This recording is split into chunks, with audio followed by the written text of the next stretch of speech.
comment est-ce qu'on se casse les ligaments croisés? Donc il n'y a que deux mouvements, c'est assez simple. Je vais essayer de montrer. Je ne sais pas si j'y arrive. Voilà. Mon pied est au sol. Mon pied est au sol et il reste au sol et tac, mon genou part en arrière. Donc en général, c'est quelqu'un qui va me rentrer dedans, me pousser avec mon pied qui reste au sol, genou part et je vais me casser. L'autre, c'est pareil, c'est mon pied qui reste au sol et mon genou qui part à l'intérieur. Donc cette fois-ci, c'est quelqu'un qui va me pousser par derrière sur le côté, tac, mon genou va partir ici et puis je vais me blesser. Donc ce mouvement et ce mouvement. Voilà, donc ce sont en général les sports de pivot contact, c'est-à-dire le rugby, le foot.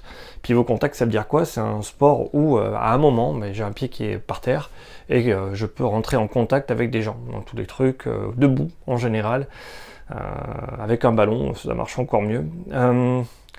Qu'est-ce qu'il faut savoir pour les sports de pivot contact? C'est que plus t'as de crampons, plus tu tires au sol, plus t'as de chances de te blesser.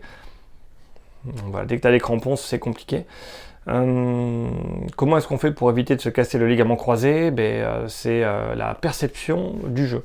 C'est-à-dire que si je vois la personne arriver sur moi, je vais pouvoir anticiper qu'elle vient sur moi et en fait quand elle va me rentrer dedans, je vais me déplacer.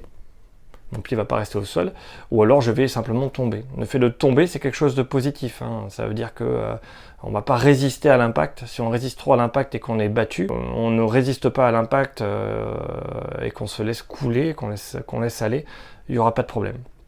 Donc ligament croisé, pour le casser, c'est l'hyperextension pied au sol, hyperrotation interne, flexion du genou, pied au sol. Comment on fait pour l'éviter? Conscience du jeu, anticipation, éviter les contacts qu'on n'attend pas. Je vais y arriver, les contacts qu'on n'attend pas. Et surtout, ne pas combattre et résister avec nos muscles lorsqu'on est battu. Quelqu'un arrive vers nous au sprint à fond, on va l'éviter. Ou alors on va lui mettre une petite chiquenette pour le faire tomber, mais surtout on ne le fait pas en force, là on va vraiment se blesser. Voilà, à peu près tout.